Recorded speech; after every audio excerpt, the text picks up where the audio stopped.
6 of us in attendance, but we've had no apologies, so I am expecting Councillor Clements will join us. So we'll make a start. So good morning, everybody. Welcome to what is going to be the last meeting of our Transport Scrutiny Committee for this municipal year. So I just want to place on record my thanks to everybody for their attendance, for their enthusiasm and their contributions this year. For a new subcommittee, I think it's worked very, very well. And I hope everybody has got something out of it. So if we start on the agenda then, you'll see in your pack, so apologies for absence. As I've said, we've had no apologies for absence. But as I say, I think Liz had confirmed her attendance, so I am expecting Liz Clements to join us at some point. Chair, I can put in the comment box when and if you do become quorum. Oh yeah, thank you. Thanks, Tanya. Okay, so moving on then, declarations of interest. If I can just ask everybody, any declarations of interest, any pecuniary interests they have in an item being discussed, and in addition, the receipt of any gift or hospitality should be declared where the value is thought to have exceeded £25 or £40. I'm seeing Kashmir's hand raised. Yes, declaration of interest in item 5, with my day job being that of Administrator for Ceremonies, Culture and Queen's Button Relay on the organising committee for Birmingham 2022. Thank you very much. That will be duly noted, Kashmir. Chair, if I could just add to that, I sit on the board for Midland Connect. Okay. Could I just declare a non-pecuniary interest? I'm on the advisory body for the Canal and River Trust, West Midlands Canal and River Trust, and also I take a pension from the West Midlands Travel. Okay, thanks for those, and those will be noted. Okay, so if I can just make the usual announcement that obviously this meeting is being done via Teams. It is going to be live. It is being live streamed. So if we can make sure cameras and microphones are off when people are not speaking, because it just helps with the reception. To make any recommendations, we will go into private session at the end. So if I can ask, when all the presentations have been given, Q&A is over, we will then go into private session and live streaming will cease. Okay, so if we go through our agenda then, I will go through the minutes first of the meeting on the 30th of November. We'll take them page by page for accuracy first, and then I'll go back and take them for any matters arising. So if you can just show your hand if you've got a point you wish to make. So page 1 for accuracy, 2, page 3, and page 4. And any matters arising on page 1, on page 2, page 3, and page 4. No? Okay, so if we accept that those are a true and accurate record of that meeting, then thank you. And we can move on to the agenda substantive items. So our first substantive item this morning is our Q&A with the Chair of Transport Delivery Committee. It's Councillor Kath Hart from Birmingham. You've had a number of papers and information being sent out prior to this meeting about TDC and their functions and their terms of reference. Kath's going to do a presentation of sort of up to 10 minutes, and then we'll open it up to questions and answers from the committee. So Kath, if I hand over to you. Hello, good morning everybody. I'm really pleased to be able to attend today to talk about the work of the TDC Transport Delivery Committee and to answer your questions about it, how we function, work we do, our links with other important combined authority areas of activity. Importantly, I think we need to consider how the way we function, our role might be improved and strengthened on the principle of cross-region and cross-party member involvement, elected member involvement. I've prepared responses to the questions that you suggested you might want to ask in advance. So I do hope that you will ask some of them. And I have to tell you, I've had to merge some of them into one cluster, one bracket, to avoid duplication and repetition in the time that we have today. I'll draw your attention to the engagement by the Combined Authorities Head of Governance and the Transport for West Midlands leadership team for myself, the 2 TDC vice chairs and the lead member for Transport, which arose from the original TDC Transport Governance Review in late 2019. This was to be concluded by the end of September. It hasn't happened yet. That is, there was to be engagement. The engagement was on updating the TDC's role in terms of reference. Now, this is regrettable, but I do imagine that the COVID emergency has impacted on the engagement, and that, of course, there's an overall combined authority governance review in the offing, and in the context of the delayed West Midlands mayoral election. So I think these may be factors. I have inquired as to when to expect the engagement to happen.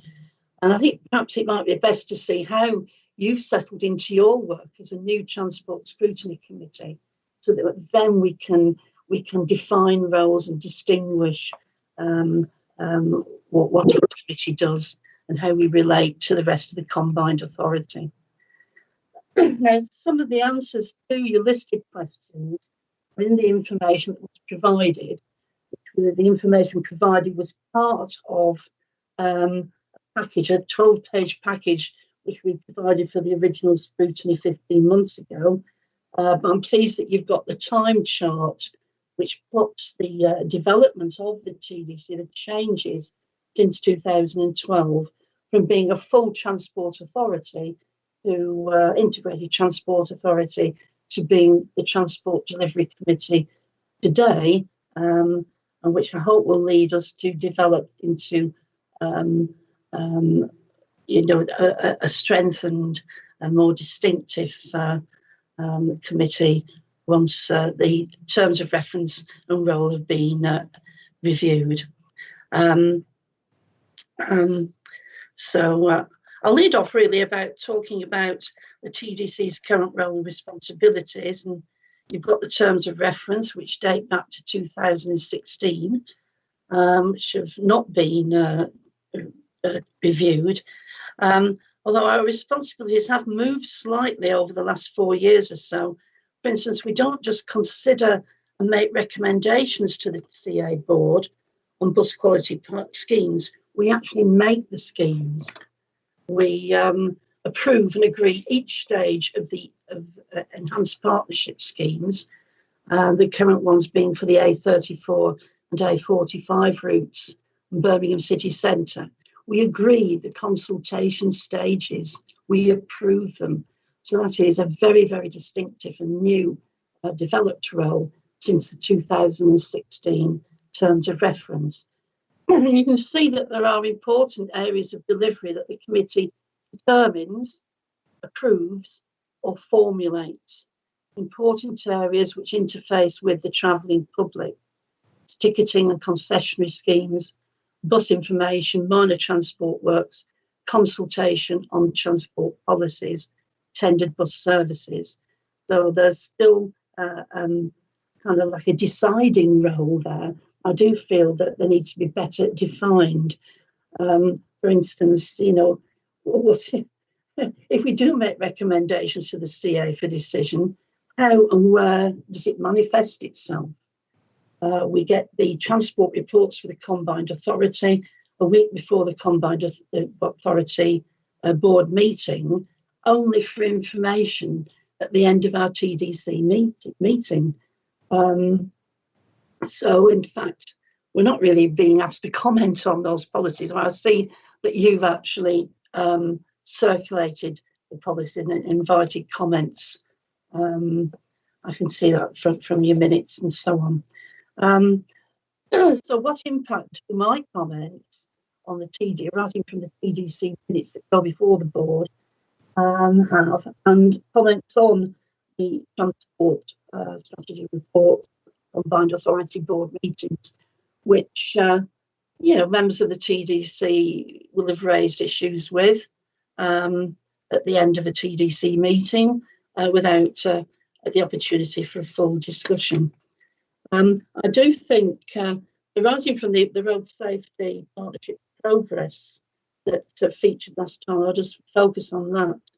I do think it would help, therefore, arising from what I've just said, that perhaps someone from the TDC should have at least one observer, at least observer status, on bodies such as the Road Safety Partnership to make an input from the elected member point of view into policy formulation. There are no elected members on there at the moment. And I think TDC members, as part of their role, could, for instance, keep watch on how the progress, the activities within the programme for road safety are being delivered within their districts. So, I mean, basically, I think we do need a role description, as well as terms of reference for the committee. We need a role description for TDC members, and one that reflects the demands of the committee's terms of reference and the amount and wide range of transport activities in the region. I'll expand this later if somebody wants to ask me about areas of weakness, because that is certainly one that needs to be tackled. It was suggested that I mention in my introduction, I talk about the committee's areas of success. And for me, I would say certainly since 2012, is how we've developed Transport for the West Midlands and our own engagement with the travelling public. And we try to reach people who do not yet use sustainable modes. I've always considered this a priority. Indeed, over 10 years ago, the then Centro used a mail-out consultation list, which had a regional imbalance of the interests of community groups on it, perhaps some visually impaired groups in one authority but not in another, and containing a list of organisations that no longer existed, with some large neighbourhood forums and so on not mentioned on the list at all. And there were poor response rates to consultations. So over that last 10 years, we've developed a more meaningful engagement process. For example, we've developed into the National Express Network reviews, which have, over the years, various stages of review of routes around the region, have now developed into a more open format of a questionnaire which explains what the problem is with routes in a certain area, offering possible solutions and asking for more ideas to be input as to how the problems could be solved. We set up our bus champions in 2012, and then the metro passenger planning. We invite transport interest groups to regular meetings with officers and operators. We involve passengers in the Bus Alliance subgroups and on transport delivery site visits. We oversee consultations on the combined authority transport issues. We started up an online community platform, just gone live. We involve passengers in giving advice at bus stations at the moment, with officers on the need for safer travel and face coverings and so on during the pandemic. We've had engagement on metro line extensions, and all have led to a greater involvement of the public on top of the usual exhibitions and street stalls and so on, and briefings around the region.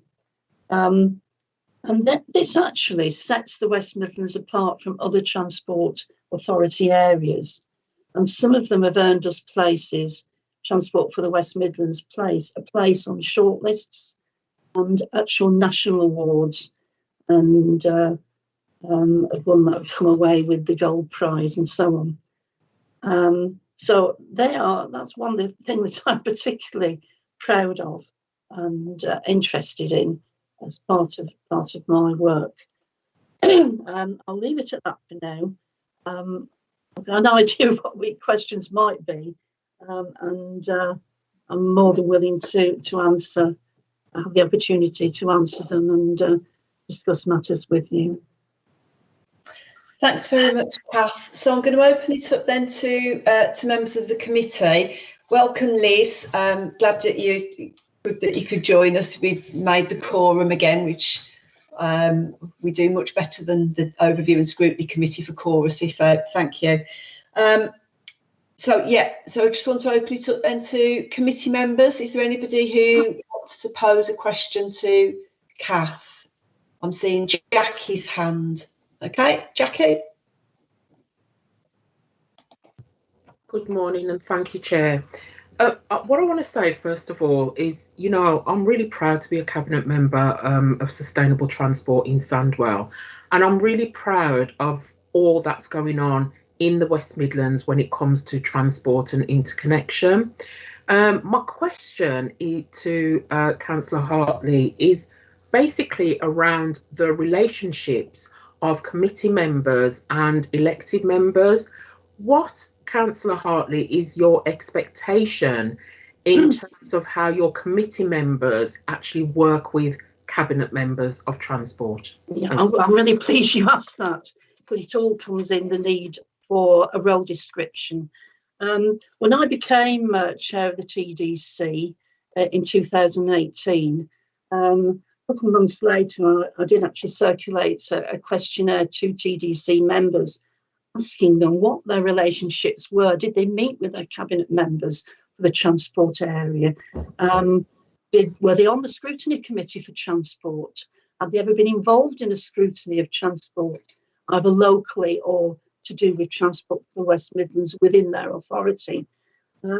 Did they answer oral and written questions at full council meetings? Did they do an annual report? Now, that is a requirement of a Local Government Act, which goes back quite a long way. I don't have to say whether you have to do it every 3 months or every year, but there has to be that accountability of somebody on a joint regional board and the district that they come from. Did they deal with any casework on behalf of councillors within their district and so on? And I found quite a patchy picture, really. It just seemed to me that districts really and their Transport Delivery Committee members have really got to get together and talk about the issues as they impact upon the region as a whole and on a particular authority. And I do recall, Jackie, when we had 2 brand new members in 2019 from Sandwell. I do remember communicating with you in response to your letter, suggesting that you should be meeting with them. They should be seeking guidance from you on projects and policies as they impact on Sandwell. And I do hope that has happened. We've been a bit kind of upset a bit with the COVID pandemic, but in many ways it really calls for much more liaison, really, if only to deal with the public transport network and how that serves people during this emergency. But yes, I think they should, and I think it should be in the role description.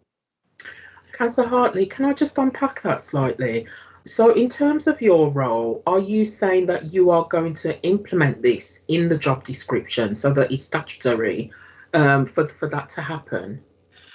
Well, I mean, it is difficult. We can't sort of say to seven districts, you will have questions, oral questions, or written questions to your lead member on the TDC every council meeting. But there is a need for each district to work up a means of liaison and coordination that suits that particular district. It should be there.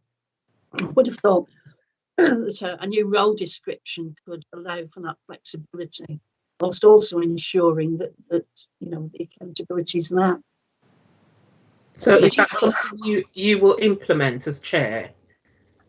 Well, yeah, once I get a role description, and yes, certainly. We had a role description in 2012. We wrote it when there was a change of a balance in the balance of power at the what was then the ITA. That seems to have faded with this changing role. Terms of reference that was spotted from the time chart, which is included in the document. Thank you, and thank you, Chair. Okay, thanks, Jackie. So I'm seeing Kashmir and then Liz. So Kashmir, your question, please. Yes, well, thank you, Chair, and thank you, Kath, for that very interesting look in terms of what you guys on the TDC are doing. Two questions from me. So, how does the Transport Delivery Committee currently engage in other corporate combined authority policies, particularly that of WM 2041 and the carbon reduction targets? And as the chair of the committee, what kind of engagement do you have with the mayor and the portfolio lead for transport? Okay, well, I think that the connection and coordination across all of the combined authority boards needs to be really firmed up, and I would hope that would come out of the combined authority governance work that I think it must have started, or when it starts, that should be one of its aims.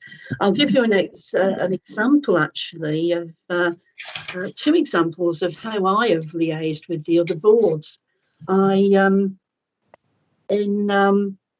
it would be late 2018, we spotted an issue with the financing of the Wensbury to Brierley Hill metro extension. Our lead members group for finance and delivery had really quite a closer look at the figures and had spotted what they thought was a £30-odd million shortfall in the financing. This was very soon afterwards a subject of a private paper to the investment board of the combined authority, which I attended, and I asked for permission to speak, sit at the table, and so on. And I raised our concerns about it, in that according to the papers there, it wasn't a £33 million shortfall; it was 150-odd million shortfall, which was proposed to undertake prudential borrowing for this. Now, our concerns as a Transport Delivery Committee were prudential borrowing has to be paid back from the revenues of the service that it's being used to provide. And we felt that this might put undue pressure on future metro patronage, could lead to fare increases. Fare increases could then lead to a fall in patronage. And I, for one, mentioned at the investment board that would borrowing such a large share of the overall sum for this project, would it impact on our chances of funding and prudential borrowing arrangements for future projects, whether metro or something else? We were assured, as we have done recently, I think Kathy will remember this, because she asked a question about it. We were assured that, in fact, having the confidence to undertake this amount of prudential borrowing would actually set us in, that we really set us up well for future funding and borrowing arrangements. And of course, we have prudential borrowing for the Birmingham East Side extension. Also, that the prudential borrowing for the extension would not have to be paid back till 2023-24, at which time it would be up and running. Now, everybody at the investment board, apart from one actually, sort of agreed, and that this should go through, and it went to the combined authority, and we have eventually got that money for the East Side extension. All is well, but we've got to look at the issues of paying it back. And metro fares have been nudged upwards since then. I don't know whether it's part of a staged approach to it. How do I link up with the lead member portfolio holder? Well, I mean, it's useful. We're both from Birmingham, so I have to admit that much of it is informal, and of course I encounter Councillor Ward and the other cabinet members at the Transport Strategy Board. Unfortunately, I dropped off the invite list at the end of last year when the meetings were changed over to being called by the combined authority and not to Councillor Ward's personal assistant. So, but I have now come back into the loop, and I've got all the meetings for the rest of the year. There was certainly, and I'm really quite pleased that that Councillor Ward, certainly late last year when I attended a meeting, was talking about the Transport Delivery Committee doing some of the preparation work, input to the refreshed local transport plan, which really needed refreshing because it dates back to 2013. I see Pete Bonds here, so he can correct me. And certainly in the light of COVID, it needs a complete refresh. With the mayor, as personal contact, I usually see him at the occasional launch of a project, which I managed to get invited to. And I comment on transport reports at combined authority meetings as appropriate, and talk about the minutes, and that's about it. So I don't have that kind of working relationship with the mayor. I don't know whether that might change. But do you have any suggestions as to how that might change? I'll be very interested to know.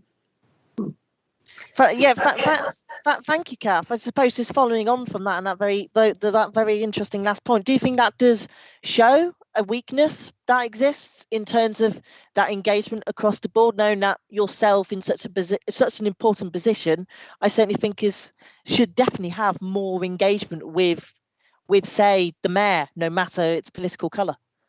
I think that engagement would only come if so the Transport Delivery Committee is unlike the other policy boards of the combined authority, where they're chaired by an authority leader who's part of the combined authority executive. That's the situation. Now, I wouldn't expect to be invited to those executive meetings. I certainly wouldn't expect to be a member because I'm not a leader from an authority. So I don't know. That's something that has something which we might put in input to the combined authority governance review. This might be a great opportunity, particularly with mayoral elections now definitely on, and we'll know exactly where we stand, and a new tenure of the mayor may throw up some different ideas for how we can work in the future. Okay, thanks for that. I've got Councillor Clements and then Councillor Bateman. So, Councillor Clements.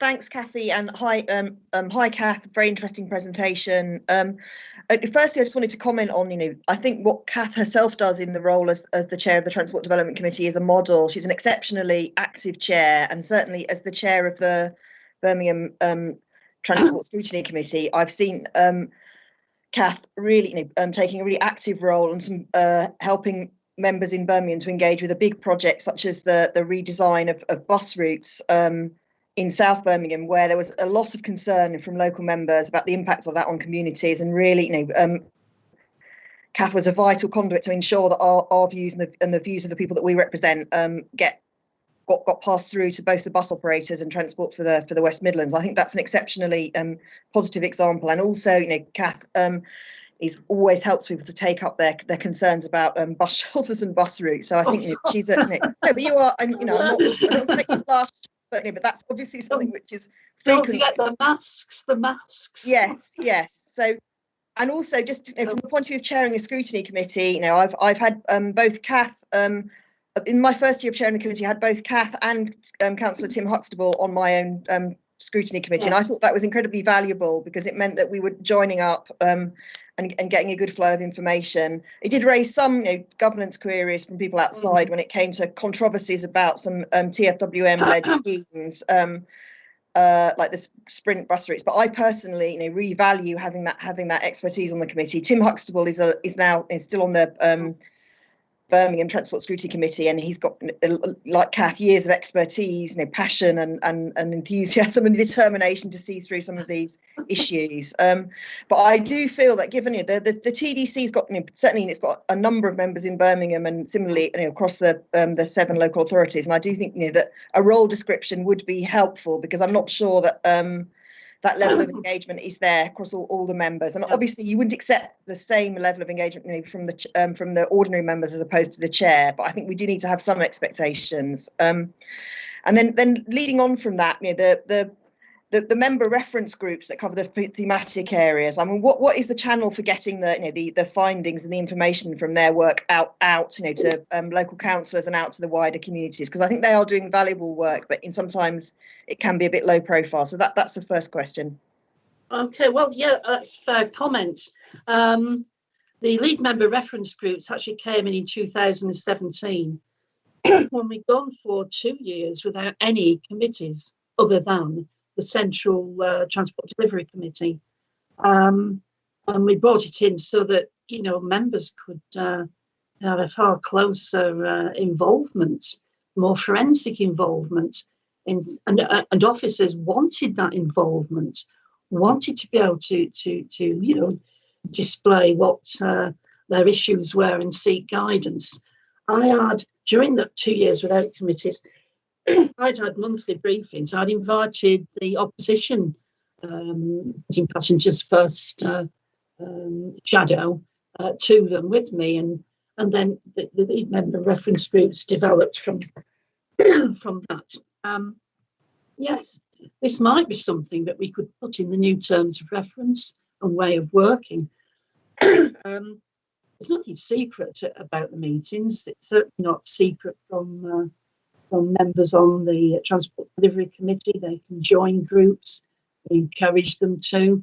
Some like to be in 2 or 3 lead reference groups because of their particular interests. But that might be an idea. I think we might even look at changing the terms of reference, the subject headings for some of the groups.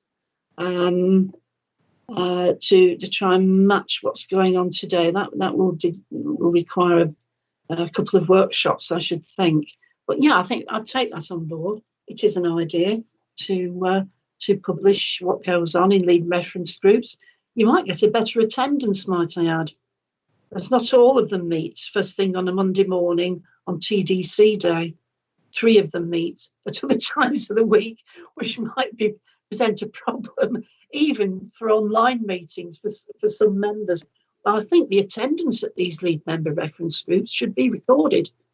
All we have at the moment is the attendance at TDC meetings.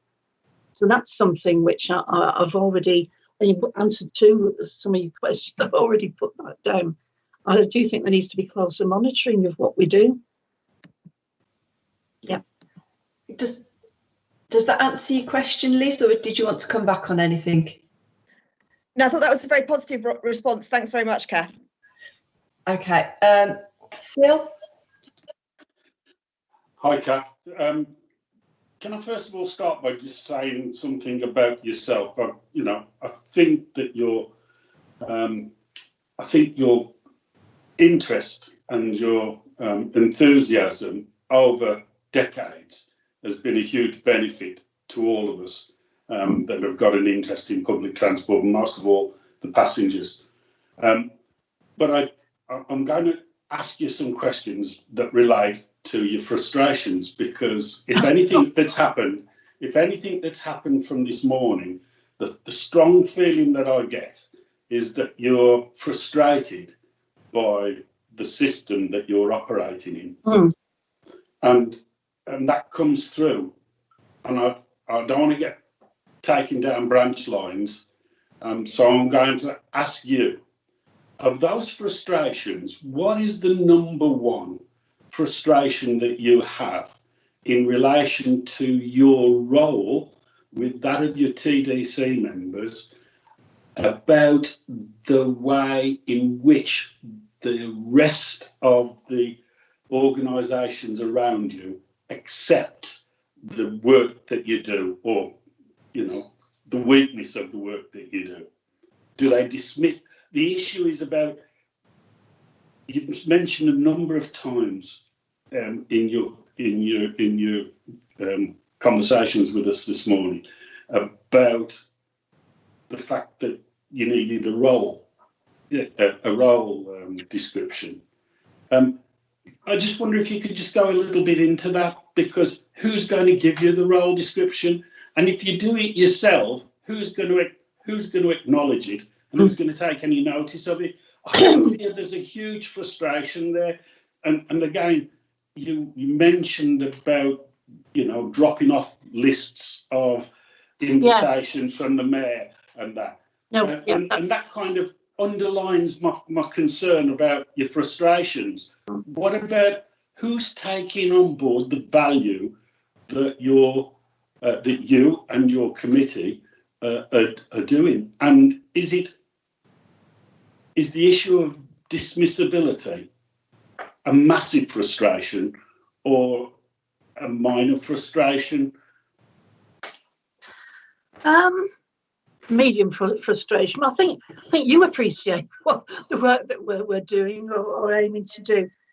I think what we need is for the engagement of drawing up new terms of reference and a role, defining a role for the committee. We need it to take place. It's been horribly Is that a priority, Kath? Is that a priority for you? Yes, I would say it would be. I also think, even in the current terms of reference, we need to be sure what some of the verbs mean by, like to determine something, to approve something, to and so on. I have to look further at my notes for that. But how do they play out? What if we say, well, we think that the 1.3 million in the revenue budget for renewing bus stops and so on, we think you're deploying it in the wrong way. So what would happen then? Would so if we just say, well, we're not prepared to determine that or approve it. Well, that's a frustration for me. And otherwise, if we don't have the opportunity or the understanding that we can say no, take it away and bring it back again, then what are we? I mean, it's no use me going on, getting on a bus and going looking at some of these bus stops if at the level, that impact level, it might. I'm not saying I disagree with Andrew Thrupp's approach to what he does about his infrastructure, but nonetheless, I'm just using that as an example, a what if example, and that matters to passengers, of course. That's not a big strategic issue. It's what's going on with that interface with the travelling public, getting patronage up and making our current passengers happier.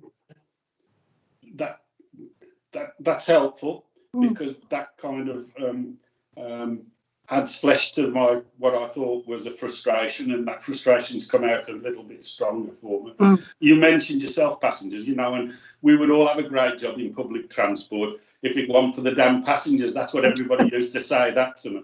The issue for the passenger is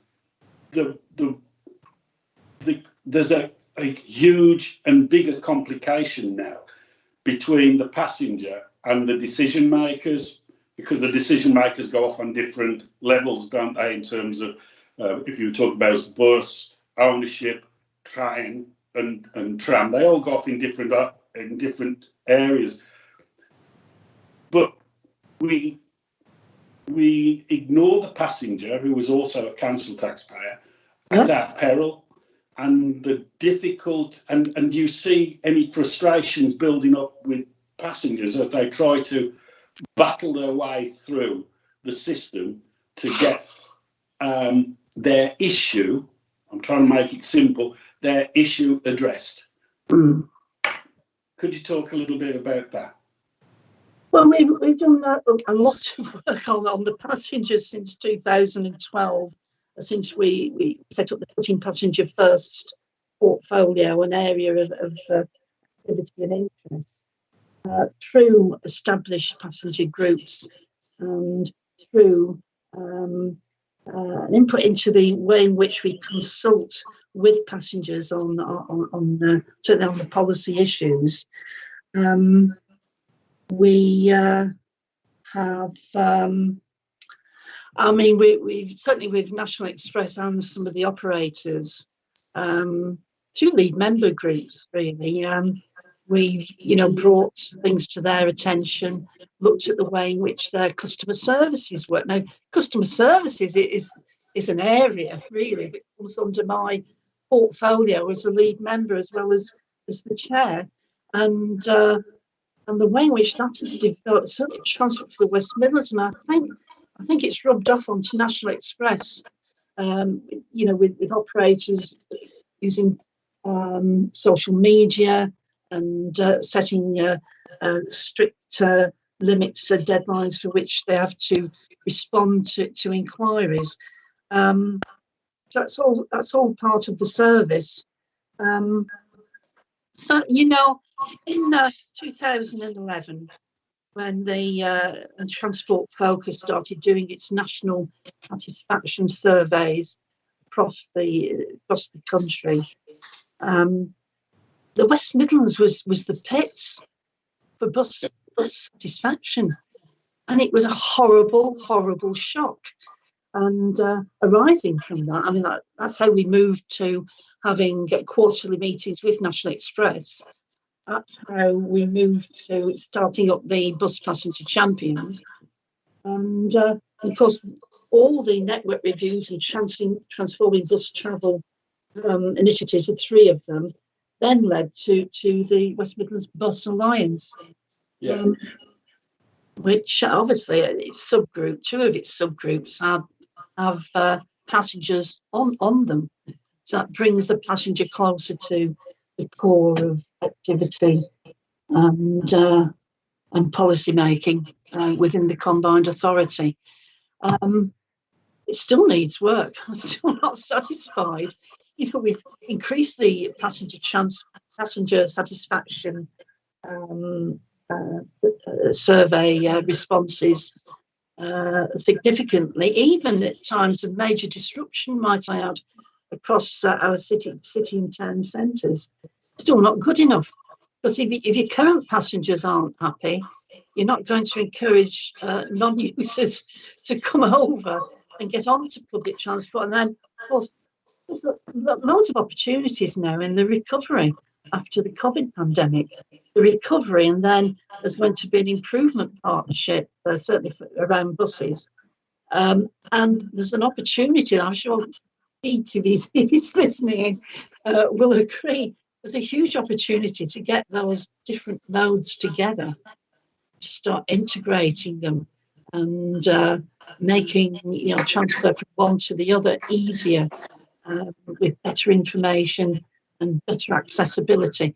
So no matter how we've been knocked back with satisfaction in the last year, Nonetheless, the aftermath will really give all concerned operators, Transport for the West Midlands, all of us, passenger groups, an opportunity to rebuild that back better, I would say. I would certainly hope that we would. Thank you. I'm going to try and remove my hand. I'm having no... I've finished with it. I don't want to monopolise your time, Kath, but thank you very much. That's helpful. Thanks. Thanks very much, Phil. So I've got Jackie indicating again. Councillor Taylor. Thank you very much, Chair. Councillor Hartley, I've got two questions. My first one being to congratulate you as a woman being the chair of this delivery board. My question actually is to do with issues of equality. I'd like to know how the board actually makes equality be the fore of the decision-making process. Well, there's always an equality impact assessment to our reports and so on. Could certainly do with one or two more women on the Transport Delivery Committee itself. That would be very useful. But I think it's a thread that runs through all of our work and discussions. And certainly bus accessibility, safety on public transport.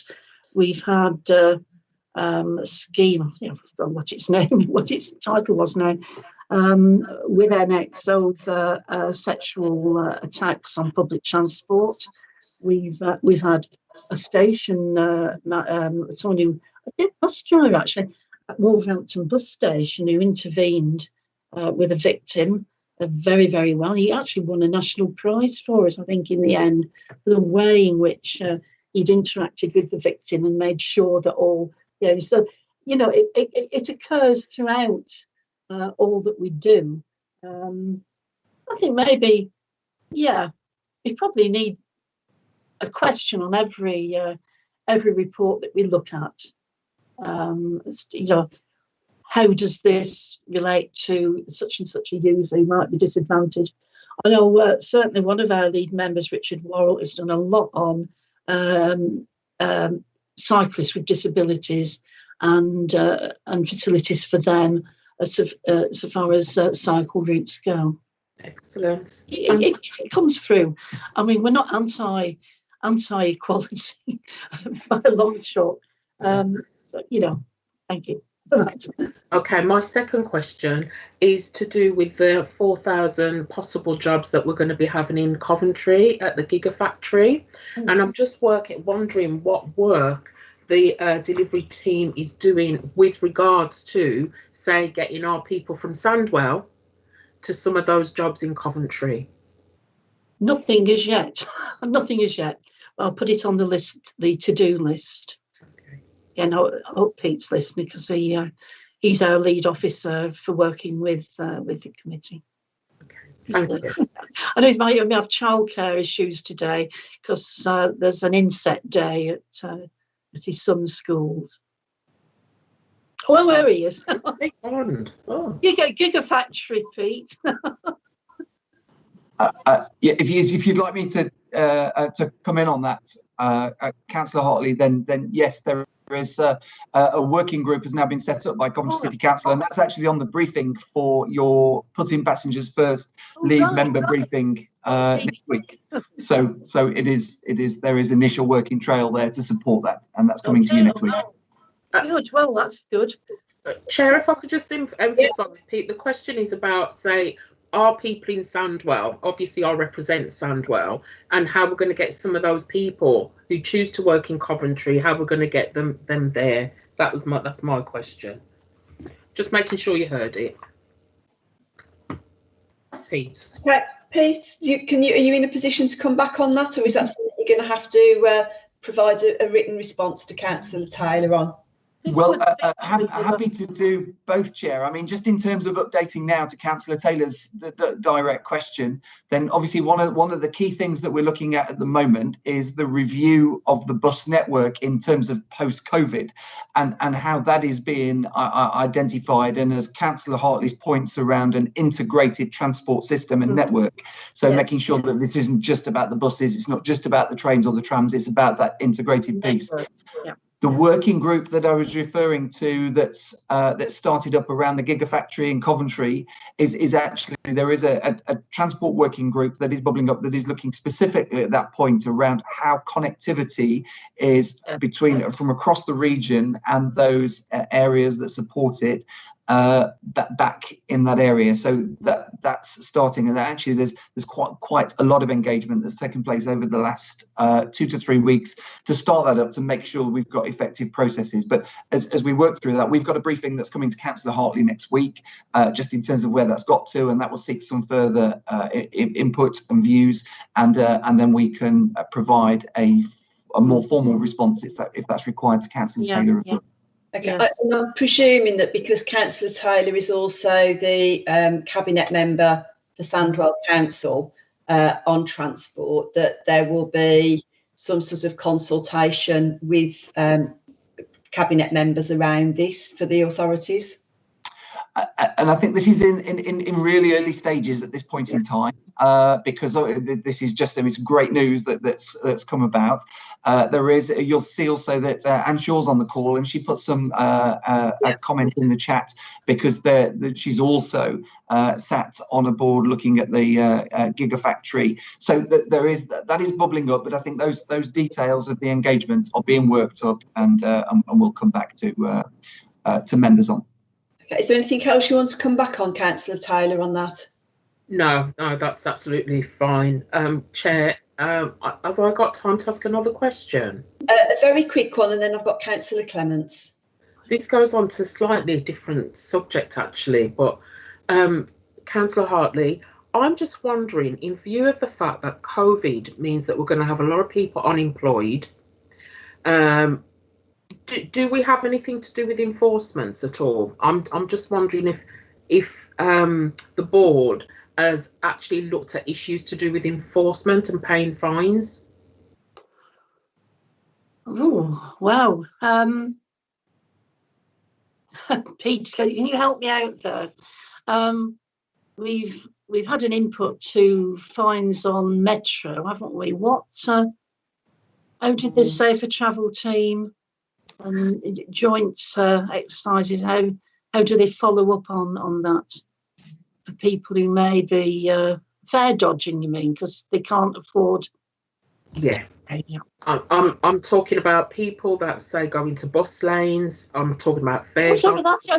You know, I'm talking about the fact that people will incur fines, people that might have no money at all, they're trying to get here, there and everywhere looking for a job, yeah, and they get fined because they're kind of trying to hop on different buses, whatever means of getting a job. How are we going to be sensitively dealing with people who end up getting fines?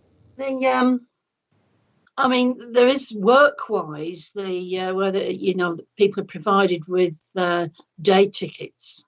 It used to be the strips, didn't it? In order to search for work, go to interviews, and for the first few weeks of being in a job. So that is provided. I do think that most people who miss, who won't pay their fare, are not doing so because they're looking for work. It's just a practice that some people do. I don't know whether you've any information on that, Pete.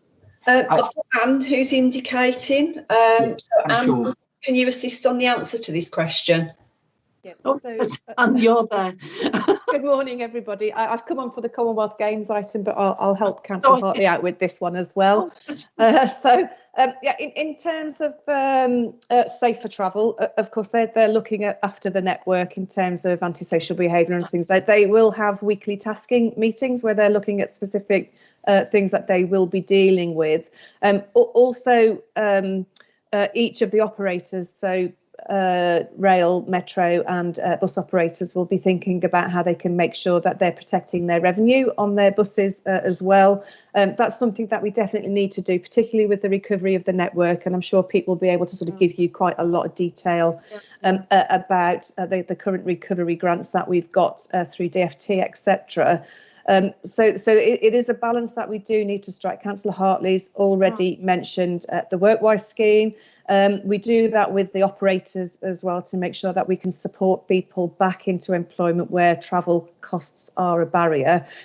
We are also looking more broadly around the economic recovery to see whether or not we can extend or enhance that scheme, working with our colleagues in our skills team who are looking more broadly at trying to support people back into employment, particularly those that are coming off furlough and finding that they're losing their jobs, and the increase that we're seeing as well. And in fact, I read something this morning where we've actually seen a reduction in people requiring WorkWise tickets at the moment, and I think that that's just because less people are travelling around.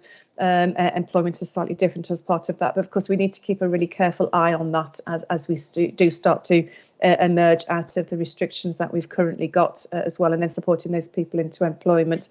I take the point about people who have no money are trying to find work, who are trying to do all that they can to move around. So providing relevant schemes where we can sort of remove the barrier of cost of travel is something that we really need to look carefully at. So that is a work in progress, and I think working with our skills team at the Combined Authority, we probably need to bring you something back, Councillor Taylor, Councillor Hartley, on exactly what it is that we're going to do to support that as well. That could go to the Safer Travel lead member group.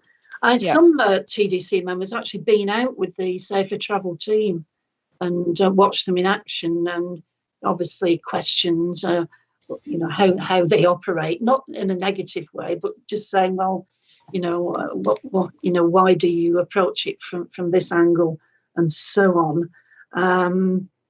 But passenger satisfaction surveys do reveal things which really make passengers unhappy, and along with people putting feet on seats and playing ghetto blasters, it's the idea that some passengers are not paying, whereas they are. No matter what the reason is, they don't like it.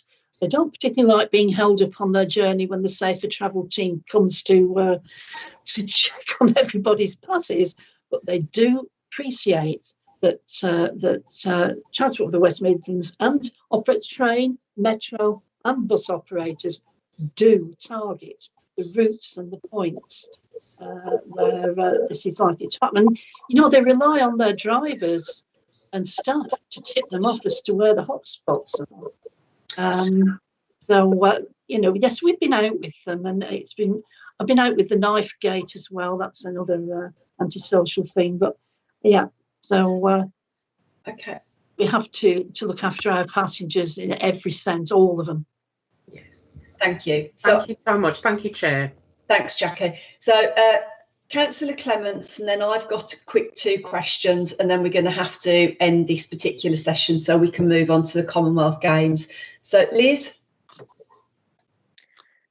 Hi, thanks, Kathy. I wanted to just go back to an example that Kath gave us right at the beginning in her presentation, and she talked about an instance where the TDC had intervened because they'd spotted the risk of a shortfall on the Briley Hill extension, and really that comes to some issues about are there any sort of formal performance management mechanisms that the TDC can use when it's concerned, particularly about the delivery of capital projects if they're falling behind, and what is the role there? And how does she see the balance between what the TDC can do and what this committee can do as a subcommittee of the wider WMCA Scrutiny Committee? So that was the issue that I wanted to pursue at the moment. We take financial and capital scheme delivery reports at meetings, and the finance lead members group meets beforehand to flag up issues, as well as members at the wider committee drawing things and querying, questioning things. We're always concerned about whether risks have been properly calculated and mitigations are satisfactory, because you're always worried, so a mine shaft might open up under a metro scheme or whatever, which is there might be a pandemic, for instance, too, that might impact on the delivery of a really large scheme. But we keep a watch on it and question and get feedback through action notes at the end of our, for the next meeting, arising from discussions of a report. Liz, is there anything you want to come back on that?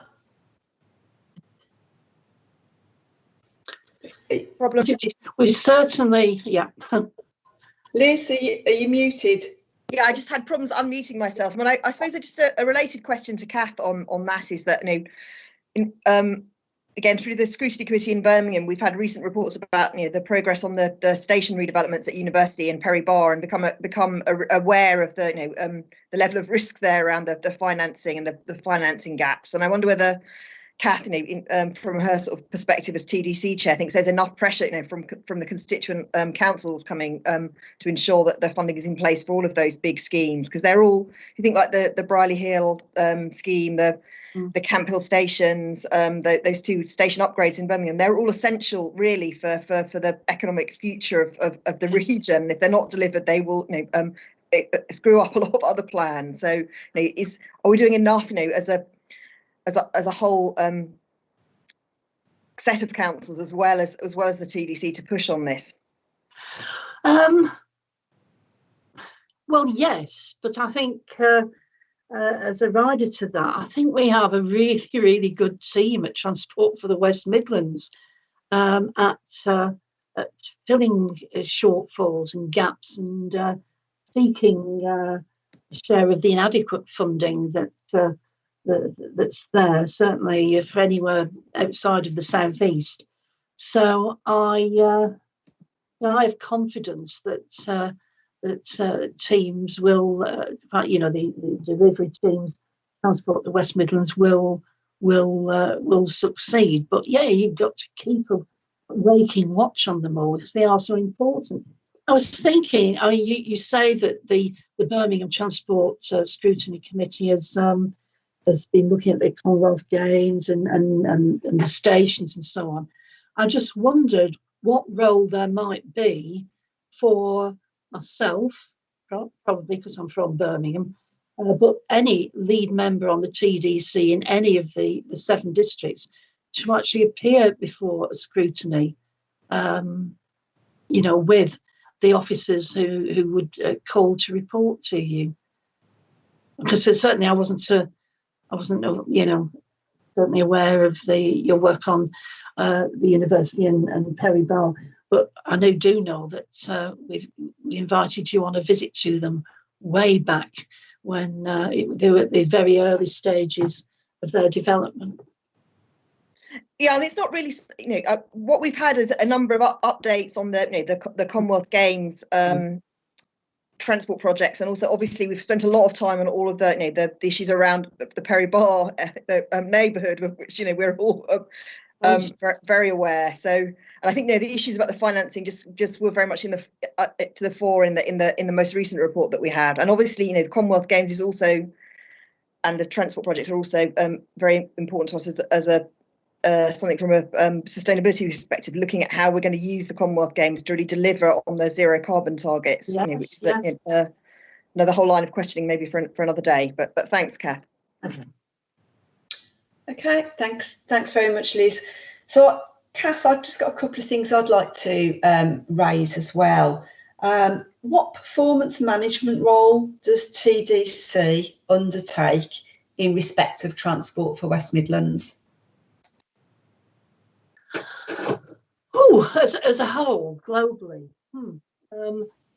Pete, can you assist on that? Over and above the finance and the capital scheme delivery and work that we do in the lead member reference groups. Okay. Yes, certainly I can try, Chair, Councillor Hartley, to support that question. I suppose in terms of that element of holding to account, if you like, then a lot of the work that's undertaken beyond the meeting reviews, the capital and revenue monthly reviews around those individual schemes that come forward and are reviewed through the lead member reference groups, whether that be around the cycling and walking, whether it be around the putting passengers first, the rail and metro, or air quality and other zones, or around trying to get into the more of the detail of those individual schemes. So not only working out what is coming forward in report format and what is being managed, but then what areas of update are required of us as officers to be provided and scrutinised. I think probably there's something around the other formal areas as well. So within the terms of reference, it sets out the TDC's requirements around managing the roles and responsibilities under the various transport acts. So would that be around bus stops, around shelters, around information, and the kind of statutory provisions of tender bus services that we provide? Then there is another level of scrutiny, if you like, around those various reports that come forward and are kept up to date by the different teams from across Transport for West Midlands. I think it's probably fair to say it's a long time since I recall any situation whereby that discussion and dialogue and challenge hasn't been able to be resolved in a very constructive and supportive way, whereby we bring back and return to councillors or the chairs of the various committees the answers that they are looking for to resolve those things. So I think that they feel like the areas where we are, where I feel held to account, but actually equally importantly, where I feel particularly in a lot of the areas that myself and my team manage, where we also have that interface and oversight, and if you like, that political engagement, where we have the clarity that what we are providing and doing is the right thing and supports the objectives of transport delivery, whereas actually outside of the TDC, there are very few areas that I work on that get reported through to the CA board themselves. Yes, So actually it provides a significant level of surety around the work that we are providing and the areas that we're delivering are the right things. So hopefully, Chair, I've picked up on the specific question that you asked there. Thanks for that. And can I just unpack a little bit around the lead member reference groups that you've obviously talked about, and the work planning process? So how does the committee's work plan for the year get set, and how do you decide what goes into the main committee and what goes into the lead member reference groups, bearing in mind you've already commented that those lead member reference groups have there's not a uniformity around commitment to those, and also the fact that those meetings aren't public meetings. So how do you decide which bit of the work programmes get divvied up to which part of your committee? Well, there's a forward plan for each committee with regular items which we look at every time, and then let's say every 2 meetings at the Putting Passengers First, we take a metro operations report, not strategy, what it's like for the passenger, what's going on with the passenger type of report. So that would be every couple of meetings in rotation. I'm just looking for the rail and metro lead members reference group agenda, which I've got somewhere on my desk. But that will pick up just at every meeting. We'll look at the progress of the Grand Rail collaboration, so on, along with a report from Metro on the more strategic issues. Whereas that Putting Passengers First, we will look at the passenger interface. So there's nothing secretive about it. But I think it might be an idea to publish our discussions. Okay. Thanks ever so much. And I'm really conscious of time because we have gone on for an extra 10 minutes, but I just thought it was really important to get as many questions in as possible. So thanks to everybody who's attended this session. And Kath, thank you for giving your time and for participating, you know, so openly and willingly in this process. It really is appreciated. Thank you. And I appreciate being able to do so, you know, in a different forum with different people, you know. Yeah. And I hope to be able to report back on a new refreshed role in terms of reference. Yeah. Sooner rather than later. Thank we you. will make our recommendations at the end, and obviously they'll be shared. So thanks very much indeed for attending. So the next item on the agenda is the Commonwealth Games sport plan. Anne, can I hand over to you to do the presentation on this, please? Yep, so I'll put the presentation on the screen. Just let me know if you can't see it.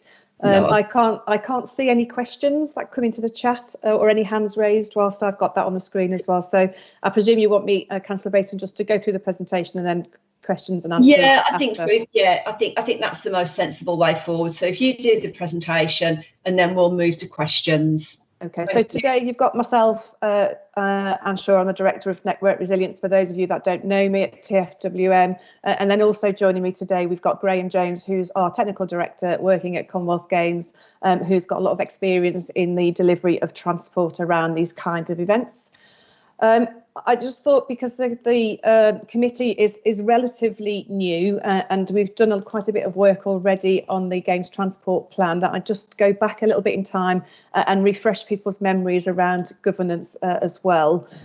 So in terms of transport for the Games, we've got 3 key work strands. So Games Family Transport, which is being developed by the organising committee, and that's all the transport requirements around athletes and officials, media and so on, so dedicated transport services for that group of people.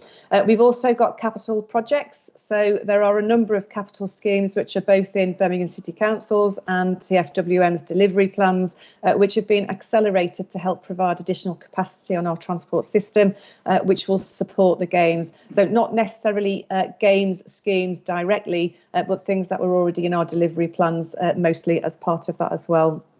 And then we've also got spectator services, so making sure that visitors to this region are able to use our transport services, as well as keeping all of the everyday journeys, the business as usual journeys, moving as well. And that sits with Transport for West Midlands in order to do that. Now, in terms of that whole programme, that's governed by the Joint Transport Group, which is chaired by Laura Shove, who is our Managing Director of TFWM, as you know, and she is making sure that across all of the different partners, including some of our local authorities who've got venues, so Solihull, for example, Coventry and so on, is that we're ensuring that we've got good visibility of how transport services are being planned and managed and being brought forward. And that reports into the governance for the Games itself, which there is a chief executive group, and then also the strategic board, which includes the minister and senior politicians, you know, including the mayor, the leader of Birmingham City Council, alongside the chief executives, supporting that from all of the organisations that are involved as well. In terms, oh, that's not right. Hang on.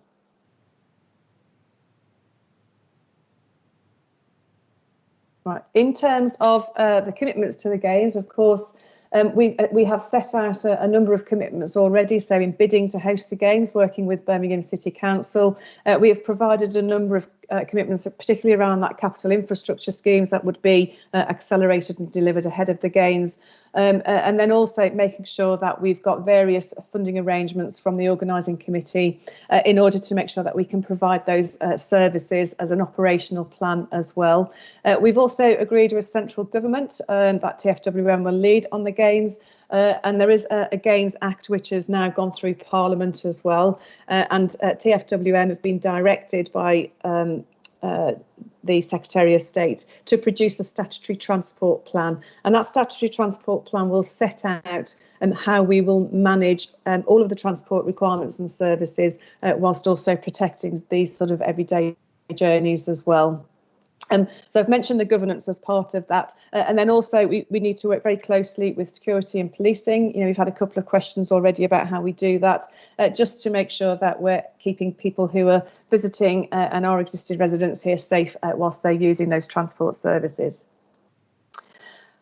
So the Games Transport Plan, we did do an engagement exercise at the back end of 2019, and the high-level transport plan, which set the key principles, was agreed at the Combined Authority Board early in 2020. And that includes a green and clean public transport schemes, making sure it's safe, reliable and efficient. We also want to make sure that we're minimising disruption and that we're also bringing forward the valuable long-term benefits of sustainable travel as part of this as well, and also including the improvements that we've got around the public spaces associated with our transport infrastructure.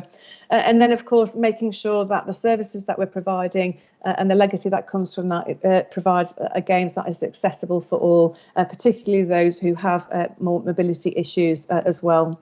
So that was the agreed high-level principles, and now we are developing the next stage of the Games Transport Plan as well. And it will be an evolving document, and we'll start to bring in the detail of how the various elements will be delivered as part of that. We will be looking to go back to the Combined Authority Board in June, and that will be the next iteration of the Games Transport Plan, which we will then seek to go out to statutory consultation with those statutory consultees, and then a broader engagement piece with our residents and businesses here in the West Midlands.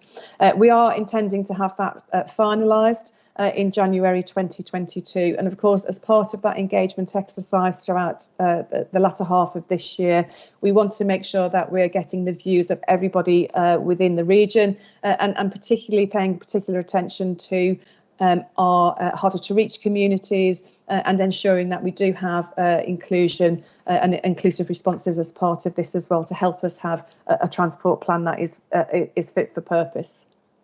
In terms of the timescales then, I think just very quickly, you'll have seen this in the pack.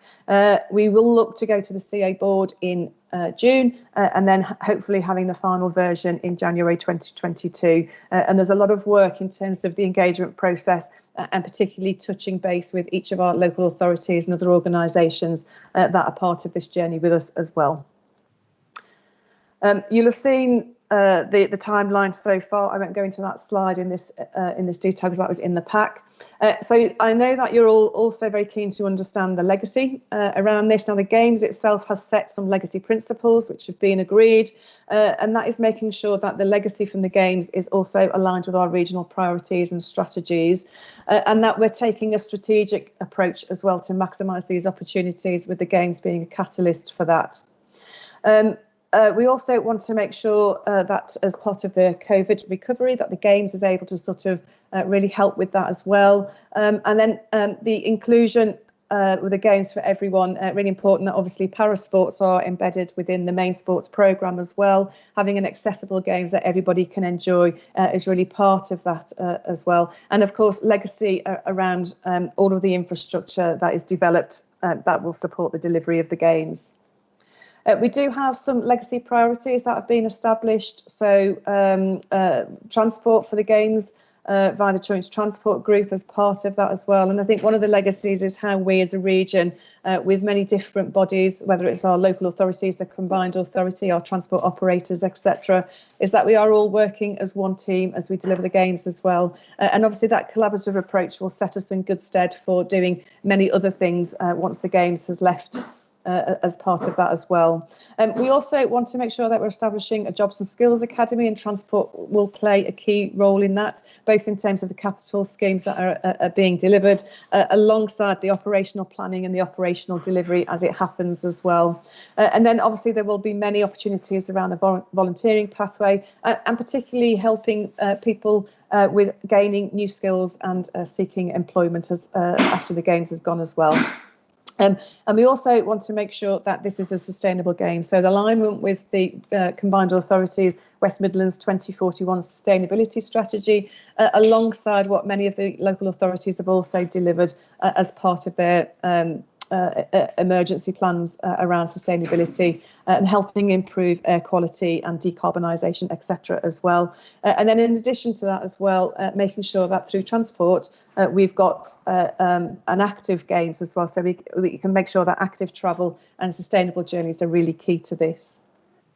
So the transport legacy, as I've already mentioned, is around those long-term investments. I think one of the other things just to mention is that we know that we've got some people who are concerned about coming back to public transport as we come out of COVID and the restrictions are eased as well. And we see the games as really being a catalyst to help restore confidence in how people are accessing and using public transport as well.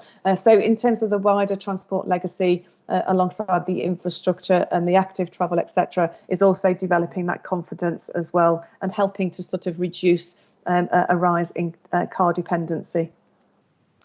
There is also sustainability plans that are being developed by the Commonwealth Games teams. So Birmingham 22 are developing that strategy, and it is looking to make it the most environmentally friendly of the Commonwealth Games so far, setting those new standards around sustainability and delivery, and then again that catalyst which will be long-term behaviour change. And so for us in transport, that does mean that active travel and use of the public transport system as well.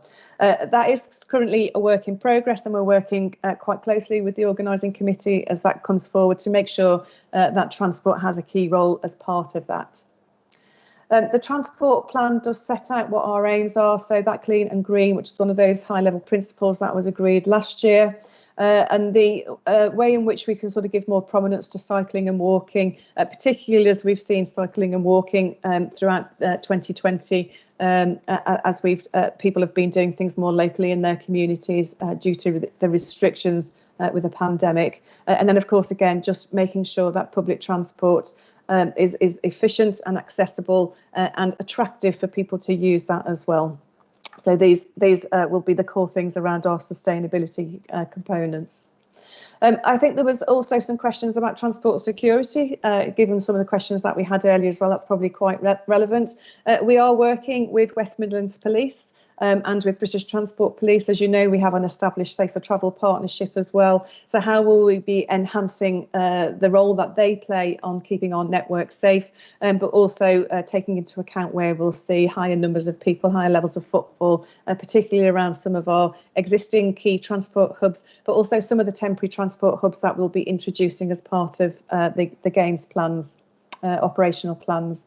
And then some of the other things that we will have as well is around the Games route network. So the highway network, which will be sort of providing the access routes between the accommodation sites for athletes and officials, etc., to all of the competition and non-competition venues, and how we can make sure that that is properly managed. Roads policing and road safety being key concerns around that as well. So we will be making sure that we work very closely with our colleagues at West Midlands Police who are leading on these components. And I think that's the end of the presentation. If I unshare my screen, and then it's open to questions. Okay, thanks very much for that, Anne. So in the order that I've seen the hands go up, I've got Councillor Taylor first, followed by Councillor Bateman and followed by Kashmir. So Jackie, over to you. Thanks, Chair. Thank you for your presentation. It's very unfortunate that I had to leave the room for a short period of time. So I'm going to ask, did you say anything at all about Sandwell and the Aqua Centre? We didn't mention anything specifically about any of the venues, Councillor Taylor. I suppose that the pertinent things for transport is the Games route network, which, given that we've got the Aquatic Centre in Sandwell as one of the key venues, we wanted to make sure that we've got a Games route network that can deliver people to that location, but then also looking at the spectator sort of public transport access through some of the stations that are not directly near but are close enough for us to be able to direct people to some of those alongside specific bus and other services as well. So as part of our planning, we've sort of broken down through our modelling and forecasting work the numbers of people that we're likely to see on a day-by-day basis, on an event-by-event, given that we will have morning and afternoon sessions, or people sort of departing as other people are arriving as part of that as well. All of that planning work is underway, and we will be designing up as part of that all of the different kinds of services, complementary services to that. The other side to it as well, around some of those core venues, and particularly the aquatic centre, because it is in quite a big residential area, it is also planning and developing with the teams what we call the local area traffic management plans. And that is to bring in sort of appropriate temporary traffic management measures to protect the local people from, people who are visiting the venue, trying to park on residential roads, etc. So we will also be developing those plans to protect local people from any sort of disruption around that as well. And of course, we will work very, very closely with colleagues in our Transport and Highways teams at Sandwell. Thank you, Anne. Thank you, Chair. Thanks very much. So, Councillor Bateman next. I thought that was a very good presentation. It was excellently presented to us. There was just one area. I don't know whether or not you'll be able to answer this question, but you were talking about the enhancement of security in relation to safer travel on the network. And the thing that went through my head at the moment is we're all very short of community policemen, even with the increase that has been already announced for the West Midlands. And that led me to want to ask the question that relates around numbers about British Transport Police numbers and the way in which the games are going to have those extra police officers. Do you have a number that we can have? I'm not sure whether you will. And the second part of that question is, if the numbers are then used for the network over that fortnight or so that the games takes place, how will that denude the rest of the service in its operation? It might be a bit too early, but I want to ask that question anyway, and then we can keep an eye on it as it moves forward. Okay. Thank you. Over and out. Yeah, and I'm sure Graham will help me out here as well. But in planning the security arrangements, that sits with the Chief Constable of West Midlands Police, working in partnership with other colleagues in British Transport Police and so on. They are planning the whole of the security arrangements, not just on transport, but on all of the key venues and other things that are part of that as well. There's a considerable amount of work that's going into that side of things through the Chief Constable and his team. They will of course be bringing in additional resources to top up what West Police and BTP have available within this region, and as part of the programme there is dedicated funding that enables that to happen. I can't give you exact numbers at this stage, but certainly I know that this is a key line of inquiry for you, so we will make sure that we have a full understanding of how that's going to translate onto the transport system, so the key transport hubs and all of the temporary services that we'll provide as well. Of course, as I mentioned, our business as usual activities are also in our planning. We need to make sure that we are minimising the impact, and so that everyday journeys can still happen. And that, of course, includes everyday journeys on from a security and making sure that we're managing crime and disorder, antisocial behaviour, etc. on the wider network as well.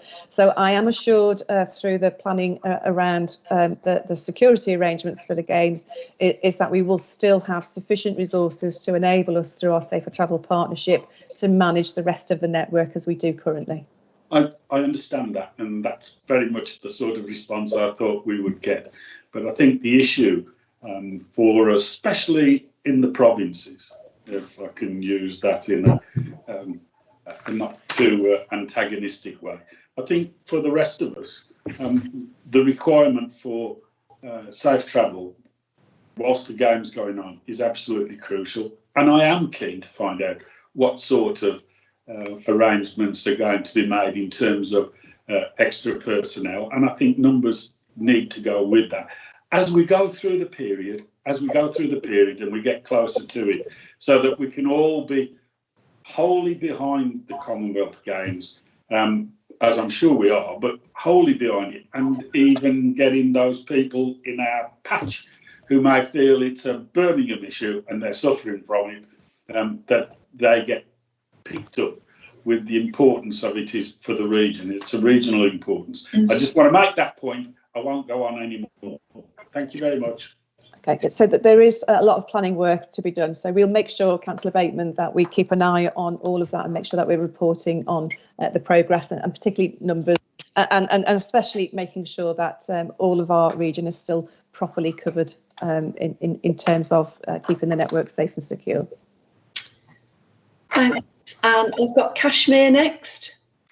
Yeah, well, thank you very much, Anne. And I have to say, massive congratulations and kudos to yourselves for the way in which the plan has developed. It certainly has evolved since I on a Saturday morning through Transport for West Midlands Youth Forum in February of last year had a presentation all about it in terms of the first draft. So very much looking forward to seeing how this continues to develop. I've got 3 questions, of which a few actually as well come from my colleagues on the Young Combined Authority.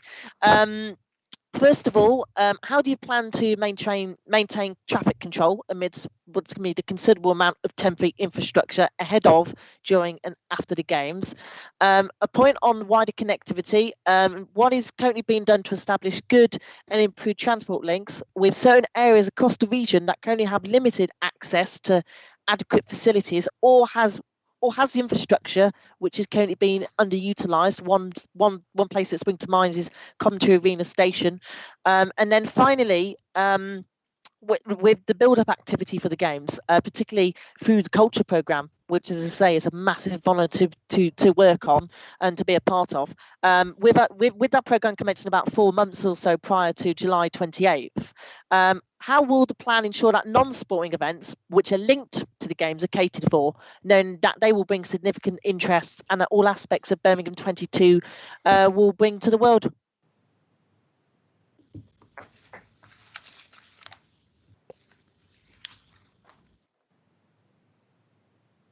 Who's going to take this one?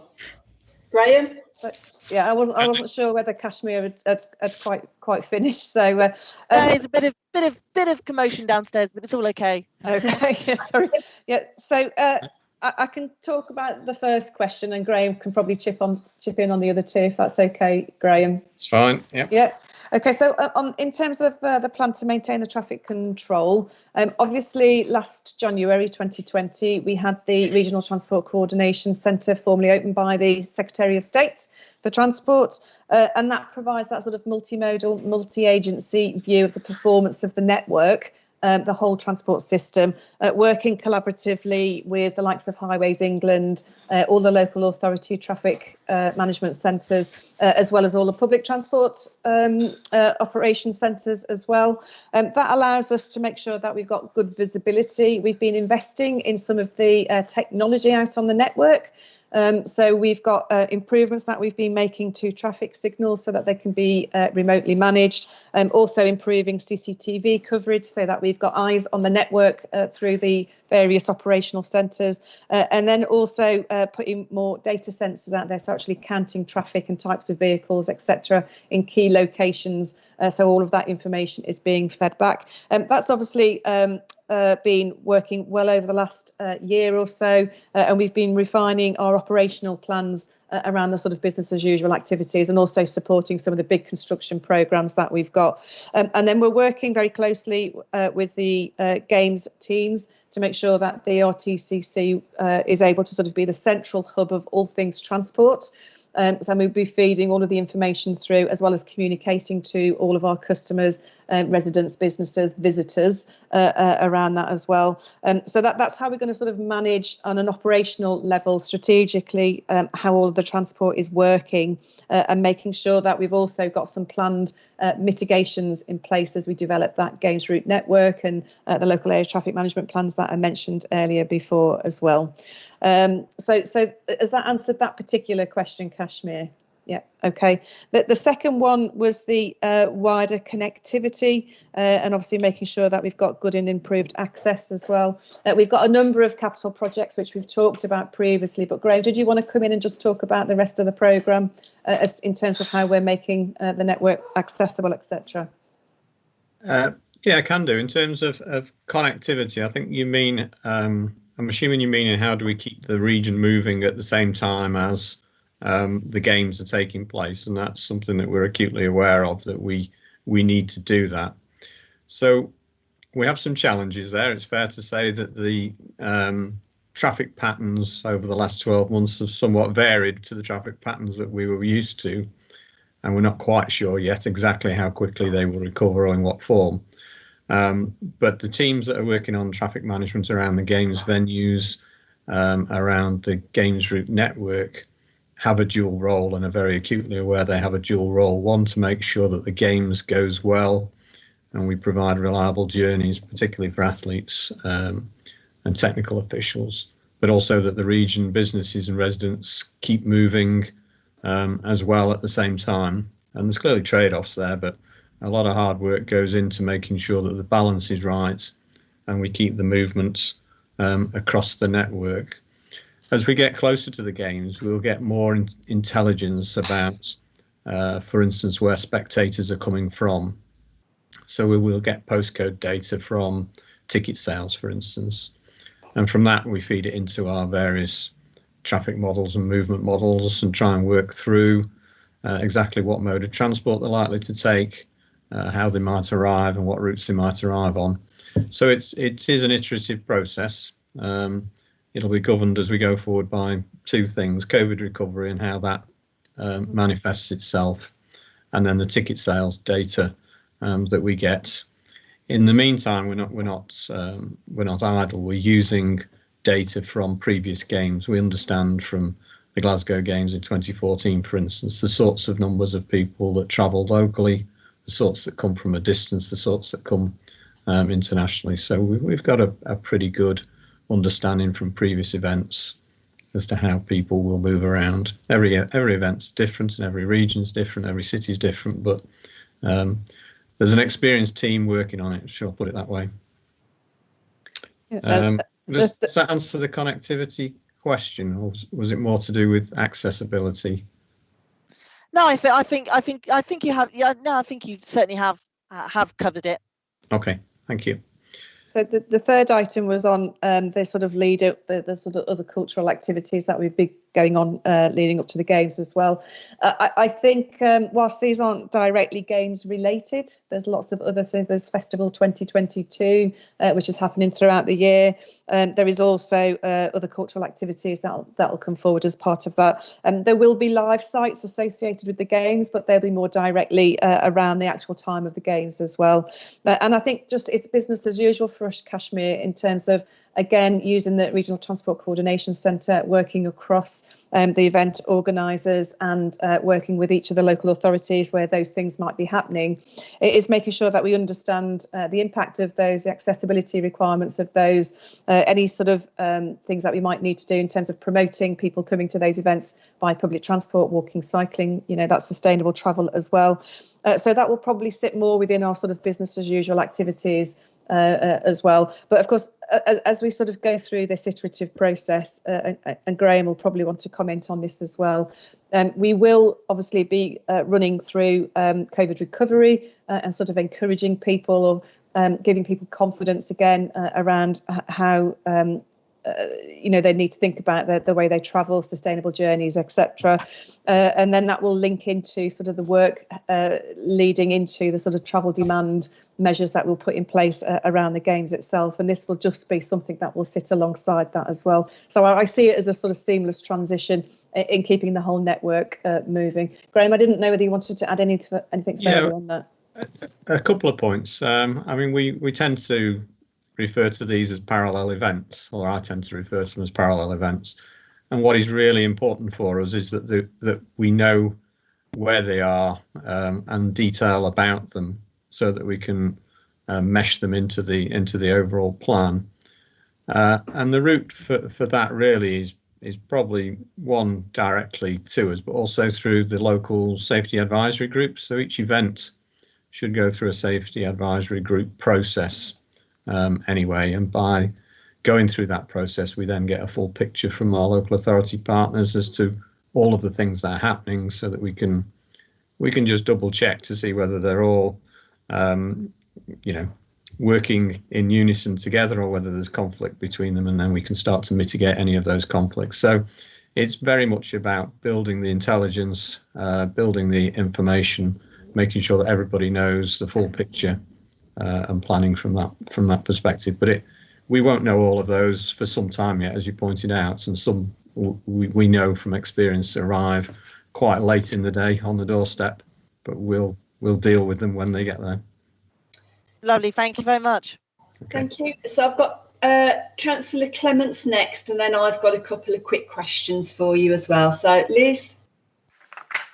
Great, thanks Kathy, and thanks Anne for an excellent presentation.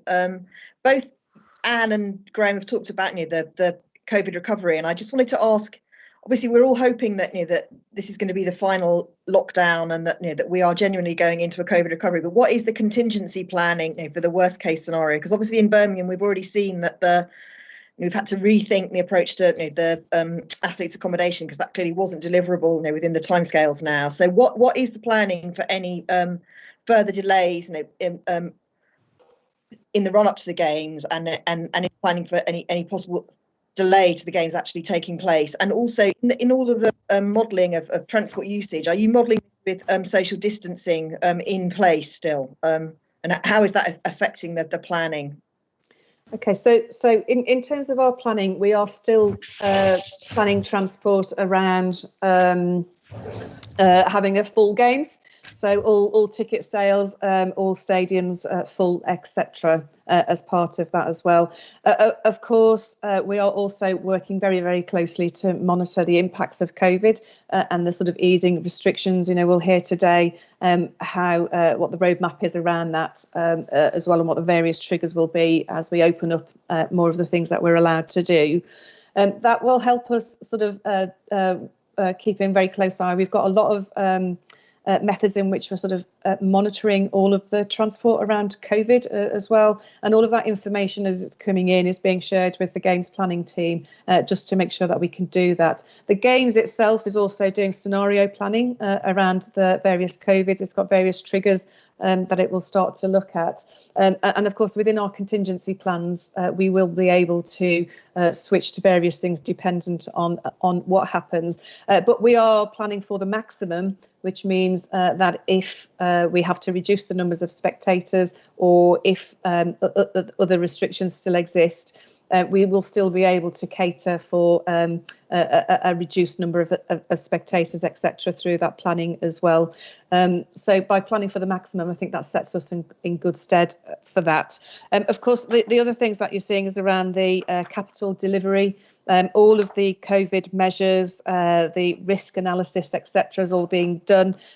All of those projects are on track to complete ahead of that as well. But obviously, very careful risk management around those is making sure that we're understanding what will be delivered as part of that. You know, the A34 highway works are pretty much on track, and we're seeing now mobilisation of the various rail projects and the sprint projects as well. And then the one thing that we have brought together now is a group that sort of integrates the capital planning alongside the operational planning as well, to make sure that we understand if something doesn't quite get delivered, what's the impact on the operational planning, and then we're able to manage and mitigate that as part of that as well. So all of that is ongoing. In terms of the broader recovery, I suppose we're planning on how we sort of put all of our transport services back together. We work with people who travel around, capture some of the positive behaviours that we've seen through COVID, the opportunities of people continuing to work from home and having a more agile working life as well. So bringing all of those factors in. So I think that's something that you know, we're developing and very conscious that we develop that in all of our plans as well. Graham, was there anything that you wanted to add on that as well? Only just to reinforce that we are absolutely planning on the basis of no social distancing and full stadia. And the organising committee have set a review point in April and regular review points thereafter to check that planning assumptions still hold. We're not veering from that path at this point. Okay. Anything, Liz? Was that enough in the answer for you? Is that April of 2021, Graham, for that sort of milestone of? Yeah. I mean, obviously, all we can say is that we all hope that that it's going to be possible to stick to that strategy. But I just think that if we're at the level of passengers that you can have on a bus with the current social distancing restrictions, it's going to be very, very difficult, isn't it? But I mean, the buses that I've been on recently have had just one or two people on them. But so it all depends on people becoming confident to use public transport again, doesn't it? I think that's the key issue for a lot of things that we're involved in at the moment. Yeah, and that's something we're really conscious of and definitely working on as part of our recovery planning from COVID, as well as on the games as well. Thank you. Thanks. So I've got a couple of questions for you. Obviously, being from Dudley, Dudley's lack of transport connectivity presents its own significant issues in terms of the games planning. And we know that the metro won't have been delivered to us by the time the games happens. And I would imagine that there'll still be significant disruption from the interchange as well, and from the roadworks. So across the West Midlands, but thinking about Dudley in particular, one of our biggest hopes for the games is going to be around incorporating our tourist attractions with the offer. So how are you working with tourist attractions and hospitality to ensure maximum impact for the region? So obviously, what we're hoping is that people will come into the region. They won't just go to the games, but they will make use and visit the multiple tourist attractions that we have around. So that's question one. In terms of a borough like Dudley, where we, as I've said, we've got so little in the way of connectivity. How are you planning to support movement around to get people to where they need to be? And what alternatives are you looking at in terms of green rollout? So is there going to be an opportunity to enhance and expand the cycle hire rollout programme? How will that fit in? And finally, on jobs and skills, we know that we've got a massive increase in unemployment in the region. That's only going to get worse over the coming weeks. So in terms of a transport legacy and opportunities for retraining, for upskilling, realistically, what can you hope to put into the skills pot to work with that and to improve that and to give people opportunities of real employment? Okay, so if I pick up the first question, which is around events and connectivity as well, and making sure that we've got like tourist attractions and things as part of that. Of course, we've got a number of road races which are part of the competition. So the cycle time trial, the main cycle road race alongside the marathon and the triathlon as well. And I know that the organising committee are working very closely with local authorities and other colleagues as well to make sure that we can showcase as part of those events some of our key attractions as well. So in addition to that and outside of the transport space, there is also a trade and tourism programme that's being developed. Working with other colleagues as well, and that again will be looking to promote all of the different facilities that you know around all of that tourism that we've got in the West Midlands. I think, and it's more about how, from a transport perspective, will you be working with the attractions to make sure that that there is adequate service to be able to incorporate a whole regional offer rather than it just being the games offer. Right, okay, understood.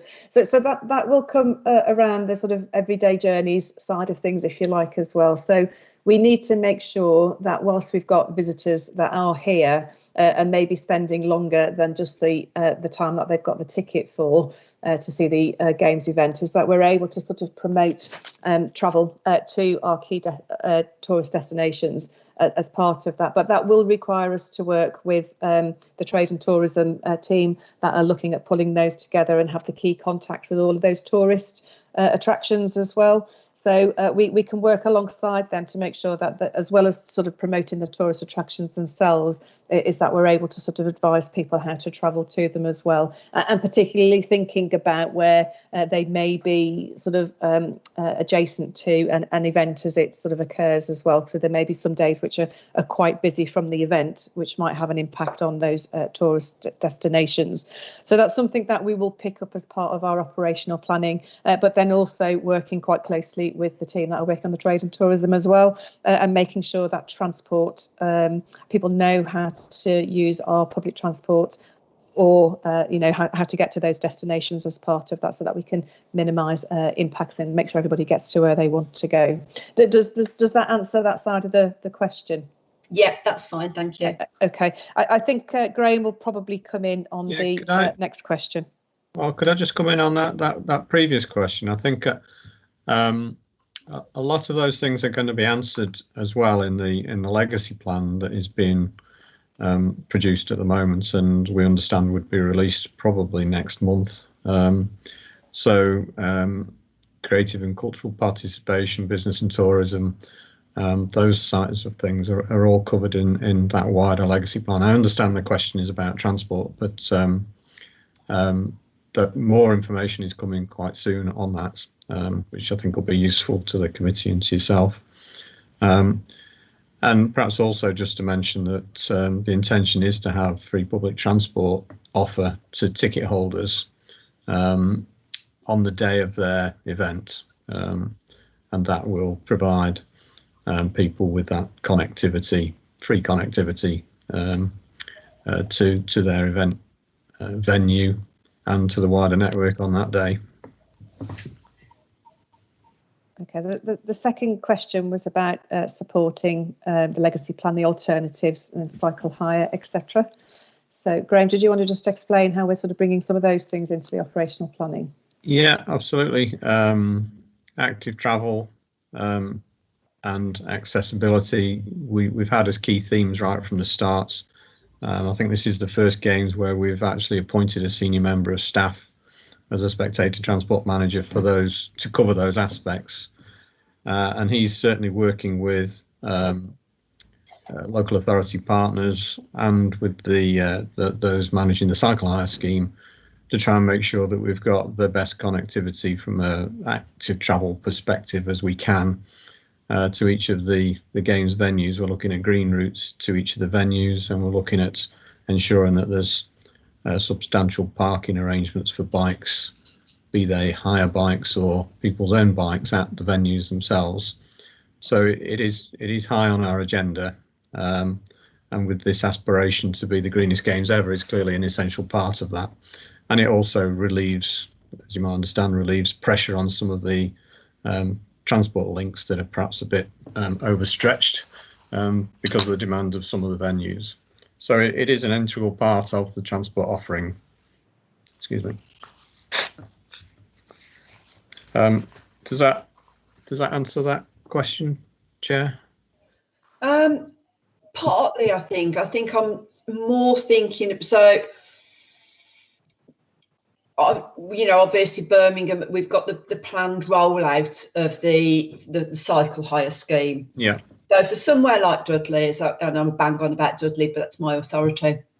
In terms of somewhere like Dudley, where we've got a good network of canals, so we've got a decent off-road ability to move around the region or the area.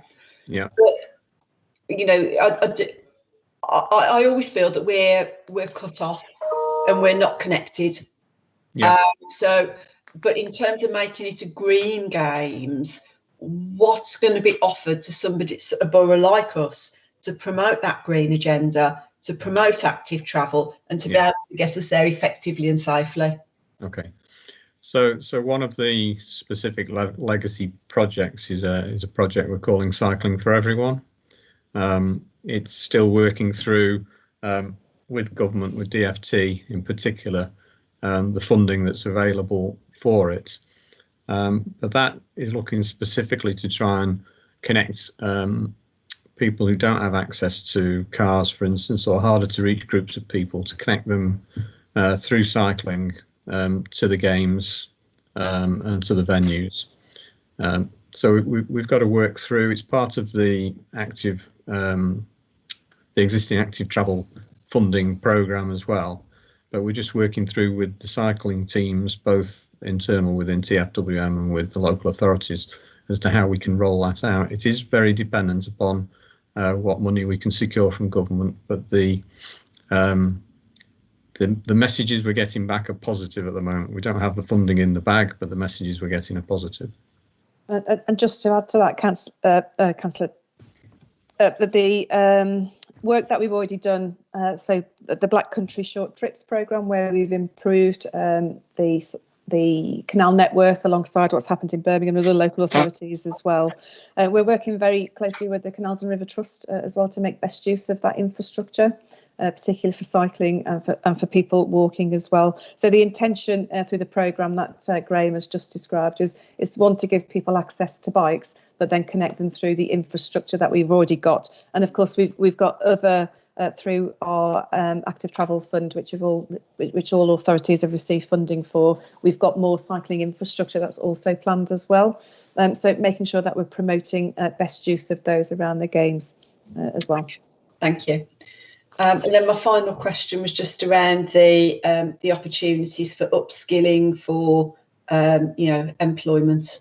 Yeah, so there's two things to this. So one is the existing transport teams, if you like, that work both at Transport for West Midlands and our local authorities, is the opportunity for us to work collaboratively on the games, an event of this nature which we've not experienced before, and making sure that through that we're able to sort of gain those experiences with our existing staff, but then also bringing in the opportunities for some of the transport projects, so the programme of delivery and the operational planning as well, and making sure that we're working very closely with our skills team, who've got these sort of broader legacy arrangements around the skills programme associated with the Commonwealth Games, is that we're able to offer those opportunities through our procurements and contracts and other things within that development as well, so that we can start to upskill local people, particularly not just in transport, but for us, we're very keen to get new talent working into transport and opening up opportunities for people to have a career in transport post the games as well.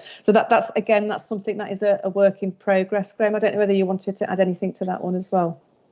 Only just on specifics around apprenticeships. We've got 2 apprentices in the team, the core team for Commonwealth Games. We're trying to bring 2 more in. The organising committee, I think, have got around 30 in their programme of apprentices, and TFWM has also got a first cohort of people coming in on its own transport apprenticeship scheme. I've forgotten the name of it, Anne, but it's the 9 that Mark Corbyn are bringing in. So there are some specific job opportunities. It's fair to say that there are a lot of short-term opportunities during the games itself, and there's a lot of opportunities for volunteering as well. But I'm sure you're more interested in those longer-term opportunities, which I think is through upskilling of existing people and also apprentices brought in specifically to get to find their feet and develop as apprentices through the games itself, through the games planning process. Okay, thanks for that. So I've got Jackie indicating that this is going to be the very final question because it is 1:30 now, and so apologies as chair that we have run over quite significantly today because we've still got a couple of items of business to get through. So Jackie, your very last question. Oh, Chair, thank you so much. This has been just a fantastic meeting. So I'm so glad that I've been able to be here. One's a question, one's a compliment. Graham, you talk about cycling for everyone, cycle hire bikes. Yeah, I'm saying that I hope that that is the case. We have people that have got disabilities. We've got women who have gone through female genital mutilation. We need to make sure that we can accommodate for as many people as possible when we're talking about bikes. And lastly from me, this is a compliment. Obviously, you're aware that I'm always talking about equality and diversity. I've been watching the work that's taken place in Perry Bar very, very closely. And I'd like a compliment to go out to the demolition companies and construction companies, because I am observing quite a lot of women that are working on that site. So, Anne, if you can get a compliment out from the one that's always moaning, Councillor Taylor. Thank you very much. Absolutely, I will definitely pass that on, Councillor Taylor. Thank you. Thank you. Thank you, Chair. Thanks very much. So, okay, I'm going to draw this bit to a close then. Again, obviously, this is kind of, we know it's a work in progress, and we thank you for the presentation to the Scrutiny Committee. And I think there's 1 or 2 useful things come out of it. And in terms of recommendations, I think there's probably 2 or 3 that we can put forward as a committee, which will strengthen the work that you're already doing. So thank you for that presentation. So moving back onto the agenda, we've just got the work plan to consider. Now, as I've already said, this is the final meeting of the of our committee. So in terms of planning going forward, there will obviously be a brand new transport committee in place next year or in the next municipal year, and dependent on who is the mayor will dependent upon who is the chair and the vice chair for that committee. So you will recall that we've made 2 or 3 recommendations of topics to go forward into the next round of scrutiny. But I think as it's going to be a brand new committee, all we can do is recommend that. You know, it'll be down to the committee to set its own scrutiny programme. But nevertheless, I think they are valid, and I think we should be recommending those. Lindsay, is there anything that you want to bring to the committee's attention in terms of the forward plan? No, Chair, I think you've covered it all. In addition to the forward plan for this subcommittee, there's also the WMCA board forward plan. And within that, the highlighted sections are the reports that relate to transport. Okay, thank you very much. I'm guessing there's no questions on that or on the forward plan. No? Now, yeah,